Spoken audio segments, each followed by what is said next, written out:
दोस्तों, वोट चोरी के मसले को लेकर के महाराष्ट्र में कल वो हो गया जो इतिहास में कभी देखने को नहीं मिला।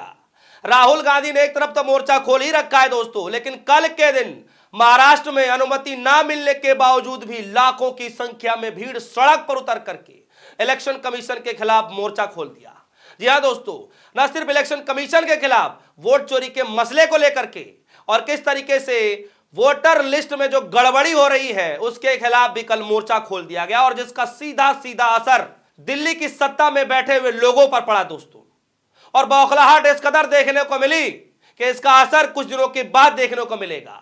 लेकिन मैं आपको बता दूं कि कल एक तीर से तमाम विपक्षी पार्टियों ने दो निशाने लगा दिए दोस्तों, और वो महाराष्ट्र की राजनीति से एक अलग आवाज उठती हुई दिखाई दी है। दरअसल दोस्तों, वोट चोरी के मसले को लेकर के तो तमाम विपक्षी पार्टियां साथ में थी ही, लेकिन कल जो संदेश दिया गया दोस्तों, क्योंकि वोट चोरी के मसले को लेकर राज ठाकरे की एंट्री हो गई है।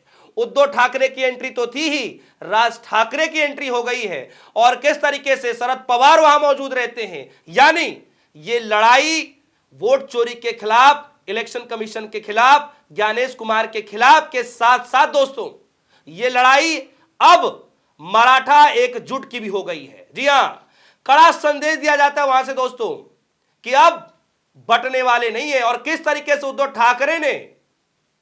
ठाकरे साहब ने जो महाराष्ट्र की धरती से जो ऐलान किया है दोस्तों दिल्ली की सत्ता में बैठे हुए लोगों का, वो आपको मैं कुछ ही देर के बाद बताने जा रहा हूं।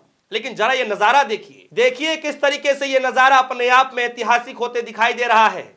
और ये नजारा यूं ही नहीं है दोस्तों, वोट चोरी के मसले को लेकर के राहुल गांधी ने बिहार में वोट अधिकार यात्रा निकाली।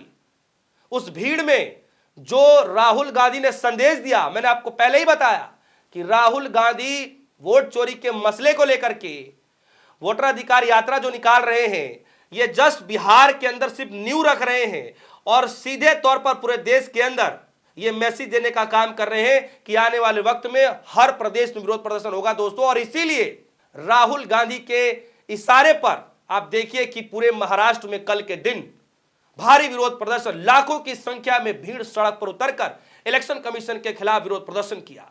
अनुमति नहीं दी गई दोस्तों।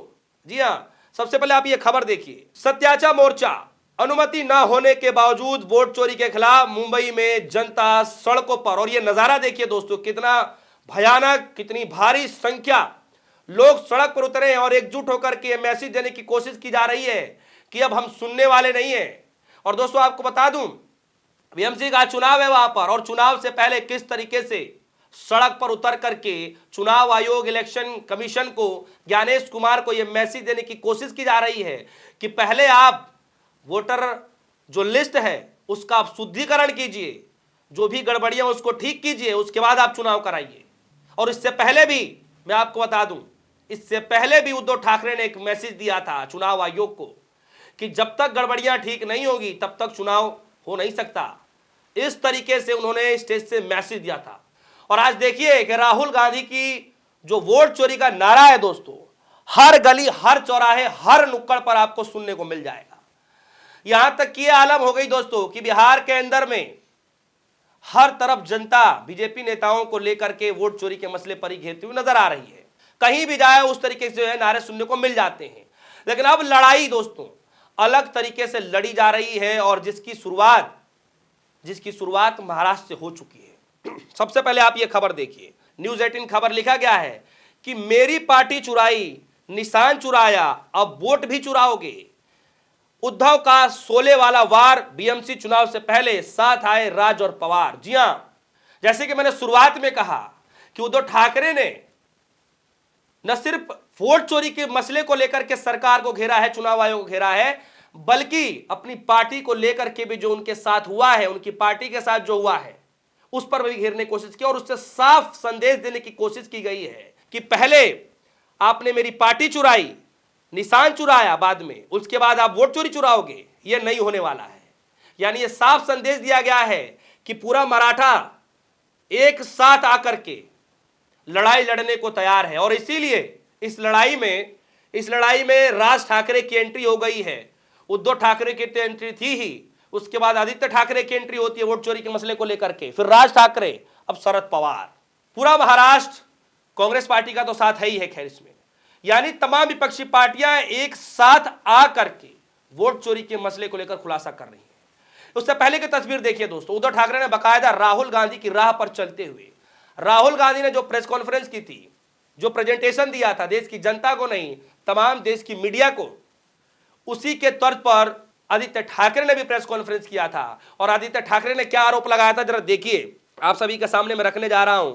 आदित्य ठाकरे ने जो आरोप लगाया था, उस वक्त उन्होंने आरोप लगाते हुए कहा था कि पहले ईवीएम में गड़बड़ी सुना करते थे, वीवीपैट में गड़बड़ी थे सुना करते थे, लेकिन अब मतदाता सूची में ही गड़बड़ी आने लगी है, ये खबरें सुनने को मिल रही हैं। आदित्य ठाकरे ने भरे मन से कहा था। उन्होंने कहा कि विधानसभा क्षेत्र में लोकसभा चुनाव के समय 2,52,970 मतदाता थे और विधानसभा चुनाव में बढ़कर 2,63,352 हो गए। कुछ ही महीनों में 16,043 वोट की वृद्धि हो गई। आखिर यह अचानक एकाएक कैसा चमत्कार हो गया, किस तरीके से कुछ ही महीनों के अंदर में 16,043 वोट बढ़ जाते हैं। और उन्होंने यह बताया कि वर्ली क्षेत्र में 19,343 मतदाता संदिग्ध है, 502 मतदाताओं के नाम एक जैसे हैं। इस तरीके को उन्होंने खुलासा किए थे। खुलासा करते उन्होंने फोटो का भी जिक्र किया था कि फोटो किस तरीके छोटे लगा जा रहे हैं। कई सारी तस्वीरें ऐसी भी हैं जो वोटर लिस्ट में सिर्फ नाक की तस्वीरें हैं। इस तरीके से आदित्य ठाकरे ने खुलासा किया था और यही खुलासा डायरेक्ट राहुल गांधी ने भी इसी तरीके खुलासे किए थे। दोस्तों, इधर लड़ाई वोट चोरी के खिलाफ इलेक्शन कमीशन के खिलाफ लड़ी जा रही है। और दोस्तों, कर्नाटक के आलंद में जो राहुल गांधी ने आरोप लगाए थे, जो पूर्व एमएलए भारतीय जनता पार्टी के गट्टेदार साहब, वहां से भी एसआईटी को बड़े बड़े सबूत हाथ लग रहे हैं। किस तरीके से लैपटॉप, किस तरीके से मोबाइल, कई सारे सबूत एसआईटी के हाथ लगे। और ठीक कुछ दिन के बाद दोस्तों, एसआईटी के हाथ सीसीटीवी फुटेज लग गया जिसमें कुछ लोग बैठ करके कुछ दस्तावेज जलाते हुए पाए जा रहे हैं। और यह सब कुछ फोरेंसिक जांच के लिए भेज दिया गया है। कोर्ट में मामला यह पूरा पहुंचा हुआ है। और इसके बावजूद भी दोस्तों, आप देखिए कि महाराष्ट्र के अंदर भारी विरोध प्रदर्शन न सिर्फ चुनाव आयोग के खिलाफ बल्कि भारतीय जनता पार्टी के खिलाफ एकजुट होकर के मैसेज देने की कवायतें शुरू हो चुकी हैं दोस्तों। और ये नजारा अपने आप में, मैं बार बार आपको नजारा दिखा रहा हूं, ये कुछ ड्रोन के शॉट लिए हुए हैं, जरा देखिए। ये भीड़ इस कदर आई हुई है, ये भीड़ इतनी नाराज है। नाराजगी इस भीड़ से आप जाहिर देख सकते हैं, जाहिर तौर पर, कि परमिशन ना मिलने के बावजूद भी इतनी भारी संख्या में लोग वहां पर आ गए। सोचिए अगर परमिशन मिल जाती, गाड़ियों को छूट दे दिया जाता वहां आने के लिए, बसों को छूट दे दिया जाता, तो सोचिए कि वहां पर क्या नजारा होता। लेकिन फिर भी बहुत लोगों वहां पर पहुंच करके सम्मिलित होते हैं। लाखों की संख्या में भीड़ वहां पर सम्मिलित होती है और एक साथ आकर के कई सारे तस्वीरें में आप देखेंगे दोस्तों कि बड़े बड़े जो है पेपरों के जो है पहाड़ टाइप का बना दिया गया है। कई सारी तस्वीरें इस तरीके से निकल करके आई कि ये वोटर लिस्ट है, इसमें किस तरीके से गड़बड़ी है, कितने नाम जो है डुप्लीकेट है, इस तरीके की खबरें भी निकल करके आ रही हैं। दोस्तों, अपने आप में लोकतंत्र मजबूत का वादा किया जाता है। और सोचिए कि इस लोकतंत्र में, मजबूत लोकतंत्र के अंदर ही अगर एक आम इंसान का वोट ही सुरक्षित नहीं रह पाएगा तो फिर सोचिए कि लोकतंत्र कैसे मजबूत हो पाएगा। और अपने आप में ये बड़ा सवाल है, गंभीर सवाल है। इसलिए तमाम विपक्षी पार्टियां वोट चोरी के मसले को लेकर के, वोटर लिस्ट में हो रही गड़बड़ी को लेकर के एक साथ आकर के समूचा विपक्ष सवाल कर रहा है, चुनाव आयोग को घेरने की कोशिश कर रहा है।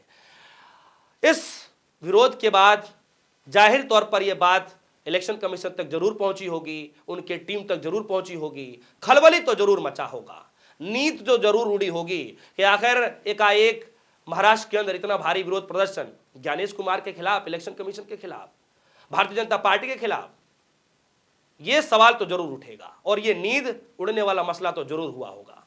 फिलहाल आप सभी के मन में क्या कुछ चल रहा है इस आंदोलन को लेकर के, भारी विरोध प्रदर्शन को लेकर के? लाखों लोग सड़क पर उतरे हैं, दूसरी तरफ एसआईटी के हाथ बड़े सबूत मिल रहे हैं, सीसीटीवी फुटेज मिल रहे हैं। इस तमाम मुद्दे को देखते हुए आपके मन में क्या कुछ चल रहा है, वीडियो कमेंट सेक्शन में जाइएगा, अपनी राय जरूर रखिएगा। फिलहाल के लिए दीजिए इजाजत, देखते रहिए। धन्यवाद।